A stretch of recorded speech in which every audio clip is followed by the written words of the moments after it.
SPP government college Dungarpur की online classes में आपका स्वागत है। मैं विमित, असिस्टेंट प्रोफेसर हिस्ट्री।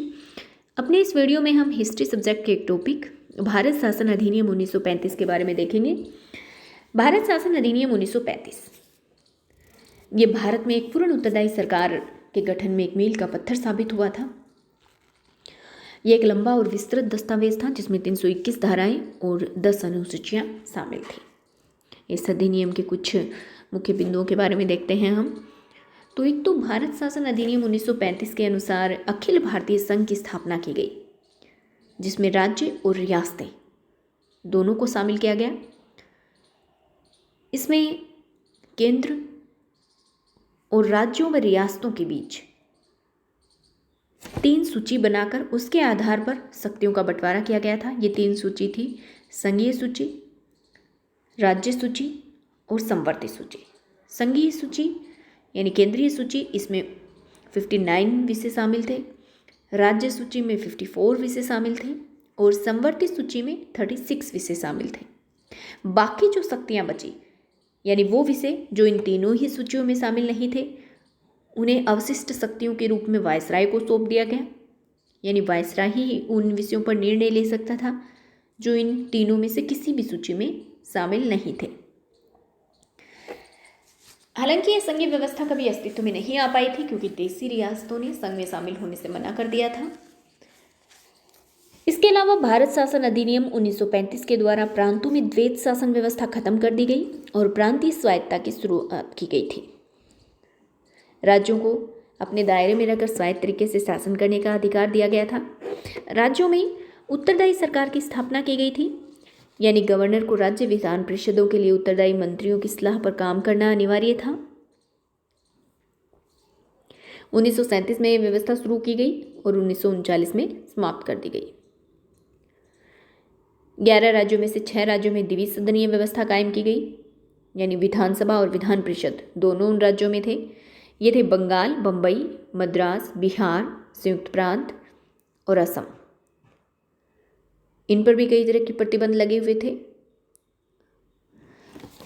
तो इस अधिनियम के द्वारा प्रांतों में तो द्वैत शासन व्यवस्था खत्म कर दी गई थी, लेकिन केंद्र में द्वैत शासन प्रणाली का शुभारंभ किया गया था और संघीय विषयों को स्थानांतरित और आरक्षित भागों में विभक्त कर दिया गया था।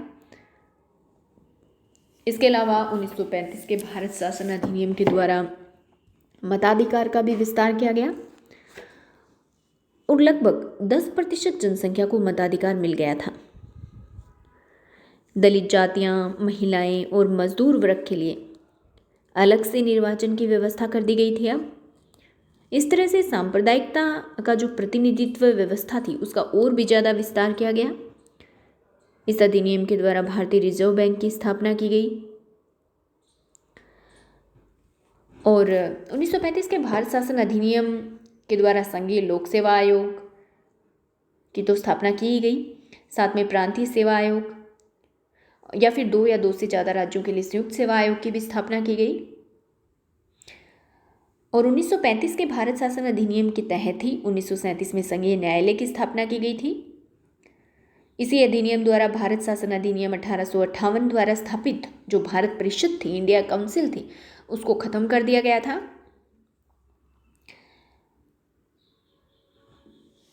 1935 के अधिनियम में बदलाव करने के लिए ब्रिटिश संसद की अनुमति अनिवार्य थी और 1935 के भारत शासन अधिनियम के द्वारा ही बर्मा को भारत से अलग कर दिया गया था। तो इस तरह से 1935 के भारत सरकार अधिनियम के द्वारा एक अखिल भारतीय संघ की स्थापना की जाएगी, ऐसा निश्चित किया गया था। इसमें ब्रिटिश भारतों के प्रांत और देसी राज्य भी शामिल होंगे।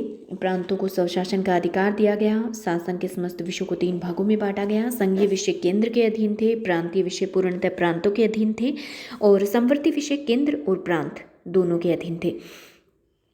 यह भी निश्चित किया गया कि केंद्र और प्रांत में विरोध होने पर केंद्र का मत ही मान्य होगा। प्रांतीय विषयों में प्रांतों को स्वशासन का अधिकार था। प्रांतों में उत्तरदायी शासन की स्थापना की गई थी। गवर्नर जो है वो व्यवस्थापिका सभा के प्रति उत्तरदायी था और भारतीय मंत्रियों की सलाह से कार्य करता था। इस तरह से कह सकते हैं कि इस कानून के द्वारा एक तरह से प्रांतीय स्वशासन की स्थापना की गई थी। केंद्र में द्वैत शासन की व्यवस्था कायम की गई। विषयों को आरक्षित और हस्तांतरित में बांटा गया। एक संघीय न्यायालय की स्थापना की गई। इसी अधिनियम के तहत एक केंद्रीय बैंक यानी रिजर्व बैंक ऑफ इंडिया की स्थापना की गई। बर्मा और अदन को भारत के शासन से अलग कर दिया गया था। 2 नए प्रांत बनाए गए, सिंध और उड़ीसा। उत्तर पश्चिमी सीमा प्रांत को गवर्नर के अधीन कर दिया गया था। गवर्नर जनरल और गवर्नरों को कुछ स्पेशल रिस्पॉन्सिबिलिटीज़ दी गई, जैसे भारत में अंग्रेजी राज्य की सुरक्षा, शांति, ब्रिटिश सम्राट और देसी नरेशों के सम्मान की रक्षा, विदेशी आक्रमण से रक्षा आदि कुछ विशेष दायित्व उनको प्रदान किए गए। इसके अलावा सांप्रदायिकता को और भी ज़्यादा बढ़ावा दिया गया है इसके द्वारा। केंद्र व प्रांत दोनों के लिए मत देने की योग्यता में कमी कर दी गई थी, जिसकी वजह से मतदाताओं की संख्या बढ़कर 13% के करीब हो गई थी और 1919 के कानून के अंतर्गत ये केवल 3% थी, यानी ये 10% और बढ़ गई थी। 1935 के अधिनियम के कुछ महत्वपूर्ण परिवर्तनों पर अगर विस्तार से देखें तो इसी से आगे चलकर भारत का नए संविधान की रूपरेखा तय हुई, इसे हम महसूस कर सकते हैं।